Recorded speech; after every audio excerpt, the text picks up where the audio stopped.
Hello friends, Brahmamudi serial April 5th ఎపిసోడ్లో ఏం జరిగిందో చూద్దామండి. అప్పు స్వప్న ఇద్దరు కలిసి రుద్రాణి రాహుల్కి ఒక మంచి ఆట ఆడైతే ఆడుకుంటారనమాట. అది ఎలా జరిగింది ఏంటి అనేది ఈరోజు ఎపిసోడ్లో చూద్దామండి. ఈ ఎపిసోడ్ ఎవరైనా కొత్తగా చూస్తున్నట్లయితే మన ఛానల్ సబ్స్క్రైబ్ చేసుకోండి. వీడియోస్ లైక్ చేయడం మాత్రం అస్సలు మర్చిపోతూ. ఇప్పుడైతే ఎపిసోడ్లోకి వెళ్ళిపోదాం అనమాట. స్టార్టింగే అక్కడ స్వప్న అప్పు ఇద్దరు కలిసి నాన్ వెజ్ ఫిష్ కర్రీ, చేపల కర్రీ, చికెన్ కర్రీ అని చెప్పి నాన్ వెజ్ ఐటమ్స్ అన్నీ వండిను అని చెప్పి పెడతారు. రుద్రాణి ఓపెన్ చేస్తేనే పచ్చిగా కనపడతాయి.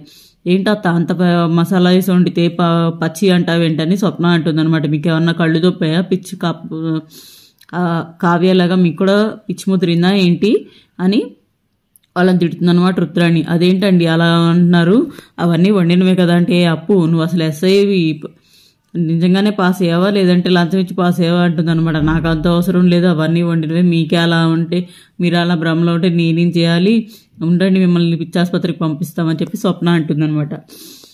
మీ పని చెప్తా, ఇలా కాదు ఉండండి అని చెప్పేసి అటు వెళ్ళిపోతుంది. చిన్న అన్నయ్య ప్రకాశం గారిని ధాన్యలక్ష్మిని పిలుచుకొని వస్తే చూడండి అన్నయ్య వీళ్ళు నన్ను వెధవం చేస్తానంటే, నీతో 10 నిమిషాలు మాట్లాడితే నువ్వే అందరినీ వెధవలు చేస్తావు కదా, మరి ఇంకా దాంట్లో తేడా ఏముంది అంటాడనమాట ఆయన. అయితే చూడండి అత్తయ్య అన్నీ వండినవి అంటే పచ్చి పెట్టి వండినవి అని చెప్తున్నారు, ధాన్యలక్ష్మి ఒకసారి చూడు అంటే ధాన్యలక్ష్మి ఓపెన్ చేసి చూస్తున్నారు అనమాట. చూస్తే అందులో వండిన కర్రీసే ఉంటాయి. అంటే ఈవిడ అటు వెళ్ళొచ్చేసరికి వీళ్ళు మార్చేస్తారనమాట. చూడండి అత్తయ్య ఇంతక్కడి నుంచి ఇలాగే చేస్తుంది ఈవిడ అని వాళ్ళైతే కంప్లైంట్ ఇస్తారనమాట.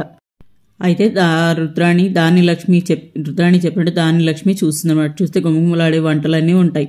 వాటిని చూడగానే ఇవేనా పచ్చి అని రుద్రాణి కేకలేస్తుంది. ఇప్పటివరకు పచ్చిగానే ఉన్నాయి, ఇప్పుడెలా కూరలు అయిపోయాయి అని చెప్పి గొడవ చేస్తుందన్నమాట. కావ్యతో పాటు మమ్మల్ని అందరినీ పిచ్చోళ్ళని చేయాలని చూస్తున్నారు, ఇదేం సునకానందో నీకు అంటూ రుద్రాణి క్లాస్ పిక్తుందన్నమాట. ధాన్యలక్ష్మి పిచ్చి బాగా ముదిరినట్లుందని చెప్పి అప్పు అంటుంది. అవి పచ్చివో వండినవో తెలియడం లేదంటూ తినకుండానే రుద్రాణి వెళ్ళిపోతుంది అనమాట.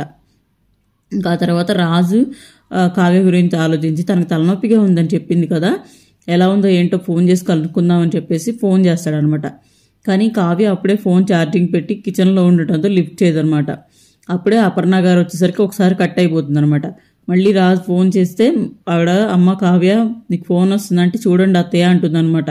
ఆ తర్వాత మళ్ళీ బల్బు వెలిగి అయ్యో ఆయన కనుక ఫోన్ చేస్తే అత్తయ్య మాట్లాడితే కొంపలు మునిగిపోతాయని చెప్పి కావ్య కంగారు పడి పరిగెత్తుకుంటూ వచ్చి ఫోన్ తీసుకోపోతాను అపర్ణాన ఆపేస్తుంది అనమాట. నేను మాట్లాడతాను అత్తయ్య అంటుంది అనమాట. ఇంకా రాజుతో మాట్లాడుతున్న విషయం అపర్ణకు అర్థం కాకుండా ఉండాలని చెప్పి కట్ చేస్తుంది. మళ్ళీ ఫోన్ చేస్తే ఎత్తుతుంది. ఎవరంటే ఆఫీస్ ఫోన్ అతి ఎంత అర్జెంటో ఏంటో చూడు అనగానే ఎత్తి శృతి రమ్య అంటూ పిలుస్తుంది అనమాట. ఇక్కడ సిగ్నల్ సరిగ్గా లేదని పైన రూమ్లో మాట్లాడతాను అపర్ణతో చెప్పి వెళ్ళిపోతుంది అనమాట. ఏంటో ఈ పిల్ల ఫోన్ మాట్లాడడానికి కూడా ఇంత ఇబ్బంది పడుతుంది, రోజుకు కావ్య ప్రవర్తన కొత్తగా కనిపించడం నాకేమంత పట్టట్లేదు అనుకుంటుంది అనమాట అపర్ణ.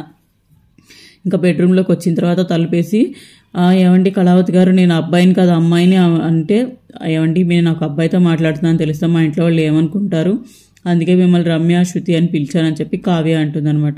ఓ అవునా సారీ అని చెప్తాడనమాట. మీ తలనొప్పి ఎలా ఉందని చెప్పి కావ్యని అడుగుతాడు. నాకు వచ్చింది హార్ట్ అటాక్ కాదు తలనొప్పి హెడ్ఏక్ అని చెప్పి కావ్య సెటైర్ వేస్తుంది అనమాట. కొంపతీస్తున్న హాస్పిటల్కి తీసుకెళ్తారా అని అడుగుతుందనమాట. తలనొప్పి తగ్గడానికి నా దగ్గర ఒక చిట్కా ఉందని చెప్పి రాదంటాడనమాట. ఎందుకంటే టాబ్లెట్ వేసుకుంటే తగ్గిపోతుంది అంటుందన్నమాట. కాదు నేను చెప్పినట్లు చేయండి అని చెప్పి కొబ్బరి నూనె తీసుకొని వేడి చేసుకొని ఒక చోట కూర్చొని తలకు పెట్టుకోమని చెప్తాడనమాట. ఇంకా గార్డెన్లోకి వెళ్ళి కూర్చుంటుంది అనమాట కావ్య. ఇంకా తన చేతులతో మసాజ్ చేసుకుంటుంటే రాజు వచ్చి తనకు ఆయిల్ పెట్టి మసాజ్ చేసినట్లు కలకంటుంది. ఇన్ని రోజులు ఏం జరిగినా మీరు నా పక్కనే ఉన్నారని ధైర్యం ఉండేది, ఇప్పుడు ఏం చేయాలన్న భయంగా ఉందని చెప్పి రాజుతో అంటుంది కావ్య. నీ జ్ఞాపకాల్లో ఎప్పుడూ నీ పక్కనే ఉన్నాను కదా అని రాజు అంటాడు. నా గతాన్ని నువ్వే గుర్తు చేయాలి, నీ వైపునకు నన్ను నువ్వే నడిపించాలని చెప్పి రాజు అంటాడు.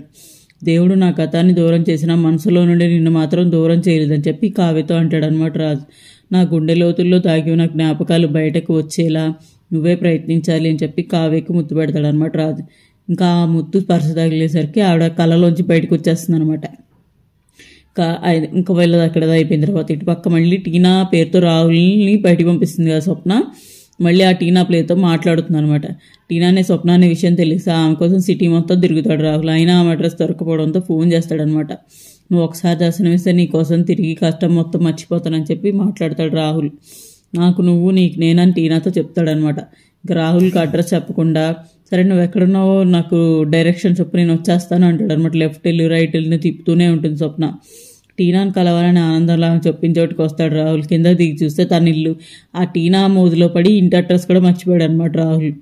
ఎదురుగా చీపుతో స్వప్న కనిపిస్తుంది అనమాట. చెప్పిన రూటు కరెక్ట్గా వచ్చాను కదా, చీపు తిప్పుతూ స్వప్న ఉంటుంది ఏంటి అని చెప్పి అంటాడు అనమాట రాహుల్. నేను సిటీ మొత్తం కుక్కలా తిప్పిన టీనా నేనే, నీతో 3 రోజులు రొమాంటిక్గా చాటింగ్ చేసింది నేనే, చీపు తిరిగేసి తుక్కురై కొడుతేరా, నీకు పెళ్లి కాలేదు, ఆ పెళ్ళం పిల్లలు ఉన్నా నాకు పెళ్లి కాలేదు, నా అబద్ధం ఆడతావా అని కొట్టిందనమాట. ఇంకోసారి ఇలాగే చేస్తే పాడెక్కిస్తాను, పాడెక్కించేలా కొడతానని చెప్పి వార్నింగ్ ఇస్తుంది అనమాట. ఇంకా స్వప్న కొట్టిన దెబ్బలు తట్టుకోలేక నొప్పితో వెలువెల్లాడుతూ ఉంటాడు రాహుల్. తన్నిన చోట తన్నకుండా ఫుట్బాల్ ఆడేసిందని చెప్పి వాళ్ళ అమ్మగారు వస్తే, ఏంట్రా అంత అలసిపోయి వచ్చావు అంటే, బాగా దెబ్బలు తగిలమ్మా అంటే, మీ ఆవిడ చెప్పి కాపురం పెట్టించుకుంటే దానివల్ల ఇదంతా అయిందమ్మా అని చెప్పి చెప్తాడనమాట. అయినా రుద్రాణి ఏం జరిగినట్లు ఉంటుంది, నాకేం చెప్పుకొని అంటుంది అనమాట. నాకేమైందో తెలియడం లేదని చెప్తుంది. ఇంట్లో అందరూ నన్ను పిచ్చిదానిలా చూస్తున్నారని చెప్తుంది అనమాట. ఇంకా ఈరోజు సీరియల్ అయిపోయిందండి. కమింగ్ అప్లో ఏం జరుగుతుంది అంటే, ఆల్రెడీ తనెవరు రాజ్కి యామిని రాజ్ కార్ ఇస్తుంది కదా, అందులో ట్రాకర్ అయితే పెడుతుందనమాట. ఆ ట్రాకర్ రాజు ఎక్కడికి వెళ్తున్నాడో ఎవరిని కలుసుకుంటున్నాడో తెలుసుకోవడానికి కార్లో జీపీఎస్ ఫిక్స్ చేస్తుంది అనమాట యామిని. ఇంకా కావ్యాన్ని కలవడానికి రాజు ఆఫీస్కి వెళ్ళడం చూసి షాక్ అవుతుంది అనమాట. ఇంకా రాజుని కావ్య కూడా సిసి కెమెరాలో చూసి, అమ్మో అతని ఆఫీస్లో వాళ్ళు గుర్తుపడితే తన నాటకం మొత్తం రివర్స్ అవుతుందని చెప్పి భయపడుతుంది అనమాట. ఇంకోవైపు రాజు తన ఆఫీస్కి రావడం చూసి కావ్య కూడా కంగారు పడుతుంది అనమాట.